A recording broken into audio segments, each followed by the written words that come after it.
Amka Kenya, only on K24 TV.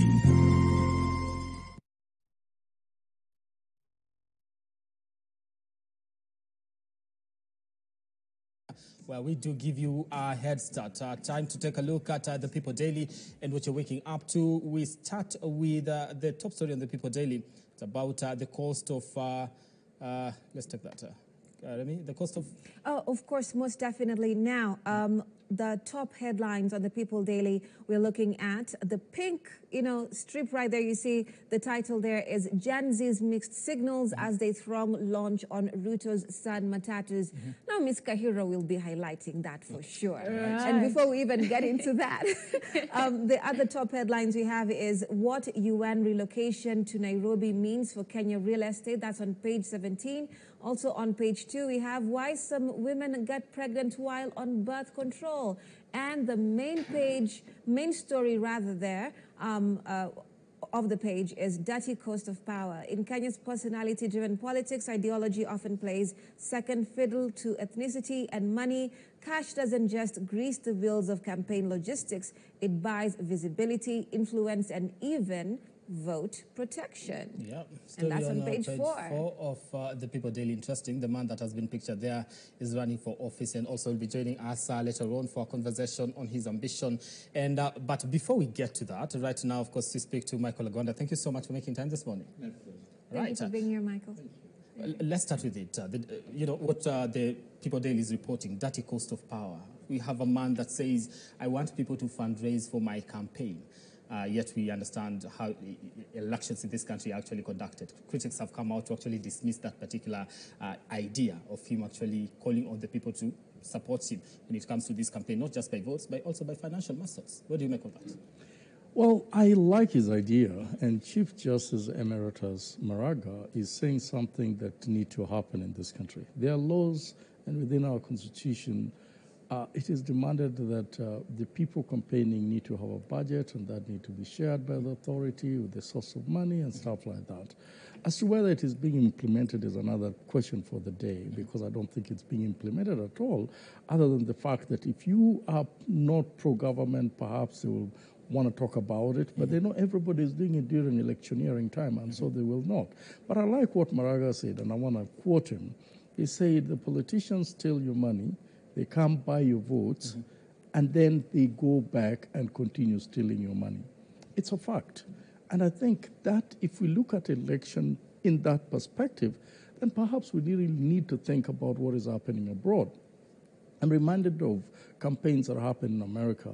The fundraising are huge, but it is for TV shows, it is for adverts, it is for posters, it is for people traveling, the cost of it. But nobody is being bribed to vote. Nobody is being put in a long line so that they're handed money so that they vote. In fact, I've seen cases where a senator or a representative of the House stand by the intersection, and all they do is they hold on their poster and say, this is Michael Agwanda, I'm running for Senate, please vote for me. And people are just passing and waving. It's in a very civilized way. And then the other cost that comes in is on what we call when they have a hall meeting, for example, the cost of the hiring the hall, the cost of maybe chairs and the food and things like that. But it's not like what we are doing here, where basically people come with money. And I'm reminded of the past government that said, if we are not careful, Parliament and even the Senate and even the County Assembly will be filled by money laundering people, and we are seeing a lot of these things, gold scammers coming out and running for positions. We're going to have a problem if we will be electing people based on how much is given you during the electioneering time. So we're not accustomed to issue-based politics. We're accustomed to personality-based politics and what we can get from those particular personalities. Kemi is really bad out there that you can go and complain. And I've been in the campaign season, and sometimes you go into a place and people say, well, don't tell us stuff, just give us something, and then you go. And of course they're in a hurry because they know that as soon as you leave, somebody else is also coming right on your toe to give them money. And so it's become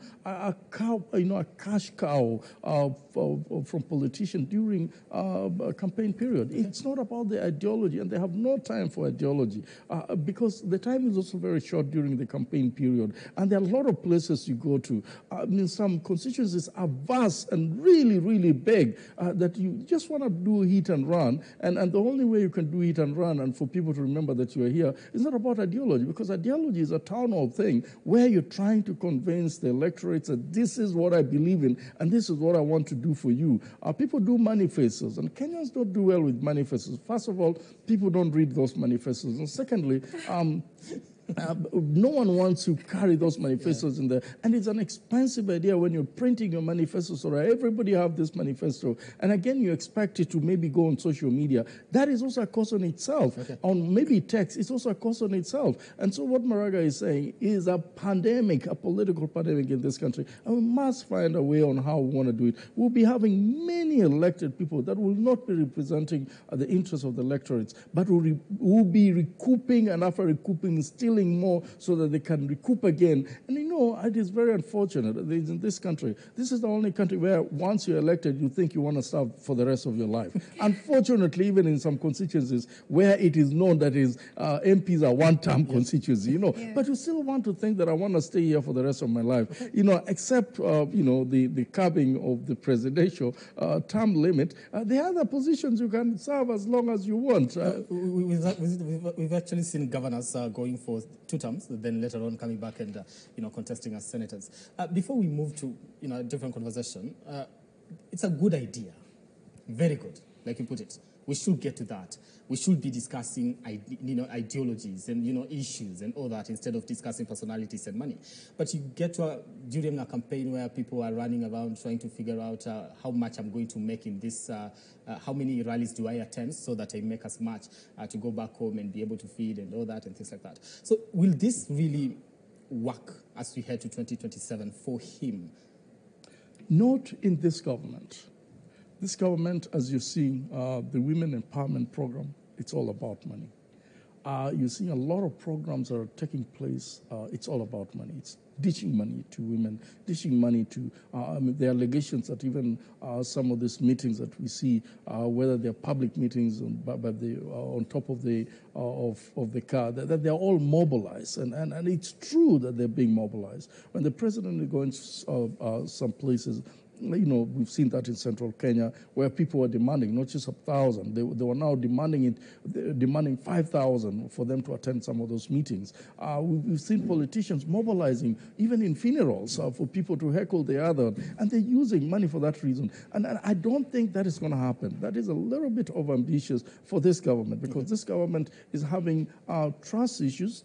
This government is having issues with the Gen Z, and therefore, for you to be seen that you are making a little dent on the political base, you have to use resources. And those resources... So it almost feels like a money-making industry, like it's an entire industry by itself, where they just, you know, are making money around the political or electioneering period. Unfortunately so.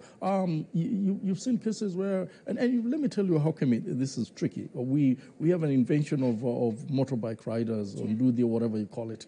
And you know, you are in this place, and you want to go about 1 kilometer or 2 kilometers. The entire group that was here, you know, jump on the motorbikes, and they are right here in your next meeting. And then you're going to another meeting, and then you realize, oh, I'm also dealing with the same people, because you can literally see them, because the motorbike gets them there very, very quickly. It is really, really, as you've said, a money-making industry during electioneering time. Okay. And the reason why this is happening, and they're expecting more from the politicians, is this. The politicians, when they're elected, they disappear in Nairobi in most cases. And so when they come back, and no development has happened, and they tend to think that, you know, it is our money that you've been hoarding, and for that reason, it's our time to get back that money. But if we saw development in the community, if we saw development on roads and schools, if we saw development in agriculture and many health facilities, you know, people will not demand that much. Because, and that is what is happening in very many developed countries,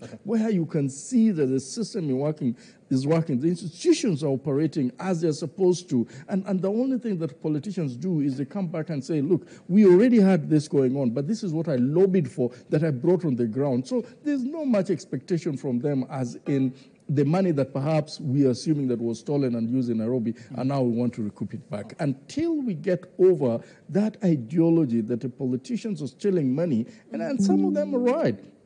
Some of them are stealing money. We have a lot of politicians that have been taken to court because of misappropriation of NGD CDF fund. And so, yes, the money is being stolen. The only thing is that they steal it so foolishly that nothing goes on on the ground. And so when election comes, the electorates want it back. I love what you're saying, that some of the politicians, members of parliament, have been taken to court because of NGCDF. We've had a conversation here about NGCDF and its enshrinement into the constitution and all that, and just, because there was that particular debate whether they should actually be involved in that particular kitty or not. When you ask members of parliament, they say, we are not in charge. But when it comes to issues of bursaries and all that and defending the NGCDF, they are top on the list. So that. And I don't know, we move on to the issue to do with the elections, and that is the IEBC. We saw that the IEBC team gets down to work. This is a story on page 7 of the People Daily. After prolonged and nervy delays marked by growing tension, mistrust and speculation, including murmurs about a possible postponement of the 2027 general election, the newly formed Independent Electoral and Boundaries Commission, IEBC, has finally broken its silence and moved to set the record straight. The Commission has been on a week-long induction retreat in Mombasa under tight security, with both uniformed and plainclothes officers stationed at the hotel they had booked.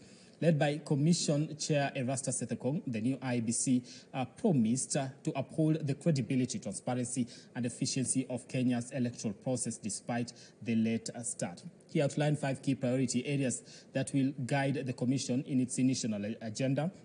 At the top of the list is the organization of 23 by-elections across the country, including 1 Senate seat, 6 National Assembly constituencies, and 16 County Assembly wards. Let me start with this. Why Mombasa? You're talking about a very expensive election at a time when you need to be cutting costs. You have Anniversary Tower here. I believe there's a boardroom. Why do we need a week-long retreat in the cost? If you work in the government circles, and sometimes we do, because we do consultancy, sometimes for the government, is that you only make money when you're on trips. Yeah. You only make money when you're in cost. You only make money because if you go to cost, the allowance cap is much higher than if you're in Nairobi, especially if you're working here. If you go to Mombasa, if you go to Arusha, the farthest you go, the higher the allowance. Yeah. And secondly, people like working out of their station.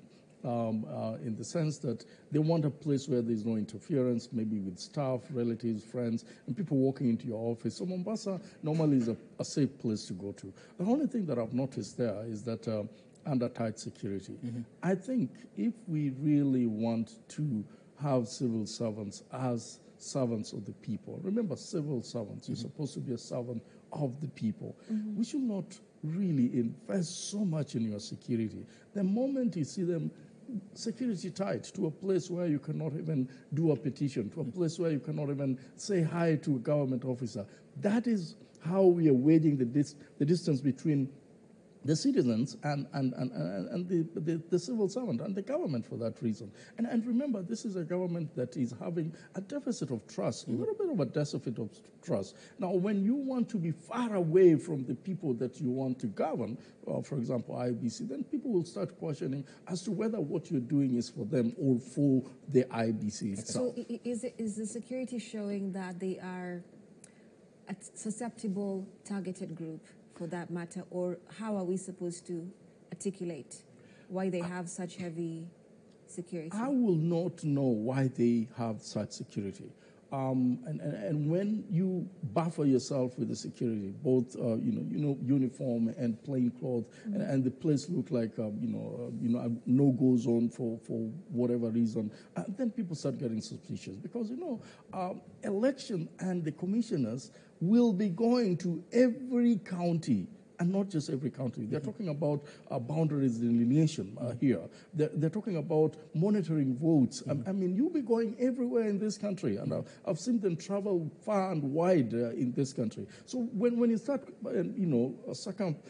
surrounding yourself with that security, then the question is, are you really going to go to every place you go to? And if you go into these places where you are advocating for free, fair, accountable election, and you have all the security men around you, what will you be hiding? I mean, they need to start thinking about being servants of the people. And if you're a servant of the people, then you have to mingle with the people. And then this, the huge presence of security is a deterrent. It also adds into the deficit of trust that is already within IBC. And IBC really have to work very hard to increase that trust level that has been way, way, way low. And not just by words. I mean, you asked a question about what politicians are doing. And this thing is not about what you say.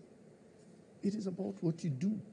It is about how you engage with the citizens. Okay. It's about how you engage with the cost, an inflated cost of IBC.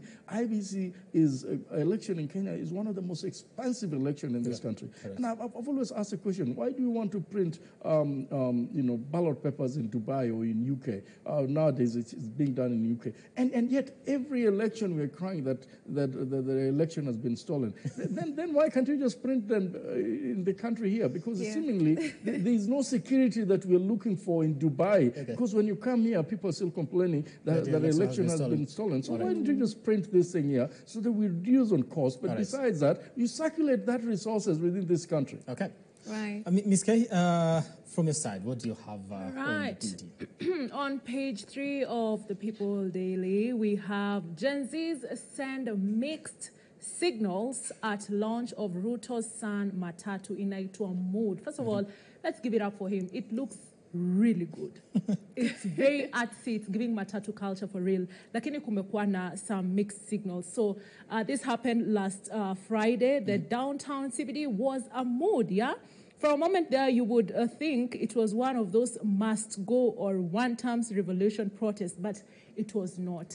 People are just happy that mood was being launched. So some Gen Zs are saying, we've lost the plot. How can you attend such a quote-unquote event by an affiliate of a political leader that we seem to not like?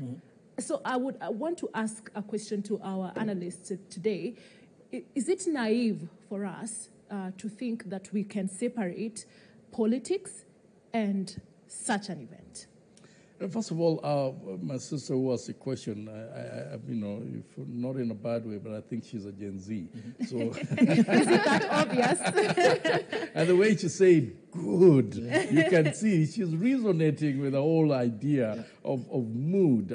I think I love the Gen Z for one thing. And, they've said we are leaderless, we are tribeless, we are partyless. And when they see what Ruto's son is doing and is bringing in a new energy of business and saying we want to be part of it, and that defines really what the Gen Z have been standing for. And we really don't care what you guys are doing. All we want is proper governance in this country. And if somebody who has brought in a new idea, a new business idea, and it seems to be speaking to the Gen Z, we will appreciate it in this case, What if the father uses this as an opportunity to now start wooing the youth? To mobilize, because the numbers are big there. No, the numbers were big, no doubt. Yeah. And by the way, if you look at how these people mobilize, they also mobilize not through the mainstream media, because the mainstream media had no idea about this thing. It was all about social media, and then it was a huge thing. The question as to whether the father might use this as a political campaign tool, that is not far from the truth. But I think what the Gen Z are saying is, let's look at this thing from the basis of what it is now. Let's not overthink about it. Perhaps let's cross that bridge when we get there. I would also ask the same thing, And they've been told this before, the Gen Zs. Can you really separate politics plus what you love? Because if you're launching something and I don't like you, but then you come up with another product and it's an extension of you, will it be naive?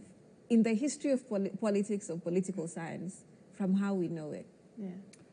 2 years is a little longer for politics, for us to give a definition of whether you want to mix business and politics in this case. What I am saying is one day could be equivalent to a year. They might have been excited about it today, but as time goes by, if the Gen Z suddenly realizes that it's perhaps not addressing their needs and it was a scheme for whatever reason for political expediency, then you will see people turning. I have always said, do not underrate the intelligence of the Gen Z. Okay. And just like you put it, one day could actually be equivalent to a year. With last year, I felt like we'd lived a decade. Yeah. Time to take a look at the Daily Nation and what you're waking up to on the Daily Nation. Of course, this is in regards to the opposition chief who unveiled a plan for grassroots-led national dialogue. Raila, I'm with Ruto until 2027. Exclusive, an Orange Democratic Movement leader, that is Raila Odinga, has for the first time ruled out an early political exit from the broad-based government, with the Kenya Kwanza administration declaring that he is firmly aligned with President Ruto at least until 2027. Now, in a wide-ranging interview, the former Prime Minister proposed doing away with voters' registers and allowing Kenyans to cast their ballots using only their ID cards. He also criticized impeached Deputy President Rigathi Gachagua as a divisive. Of course, that's a story on page 4 and 5 if you missed that particular interview last night. All right. And let's take a look at the top headline on the Standard newspaper here. Now, we have on the front page the headline that says DCI gone rogue. Now, it says here, impunity from arresting politicians critical of the Ruto administration over their remarks to accusing rights activists of terrorism. The Directorate of Criminal Investigations has veered from laughable to the outright absurd. Tasked with bringing science and professionalism to law enforcement, the agency now resembles a political hit squad that is doing the bidding of the powerful by enforcing vendettas, silencing critics, and trampling on fundamental freedoms with impunity. DCI boss Mohamed Apina appears hell-bent on dragging Kenya into the ranks of pariah states so long as he keeps the ruling elite satisfied. And that is on page 4 and 5 of the Standard. All right, well, there you go. Michael, we are running out of time, but I'd like for you to touch on this. My question on the issue to do with Raila Odinga. Yesterday, during that particular interview, he was asked whether he will be vying for presidency, and he said it's too early to actually call it.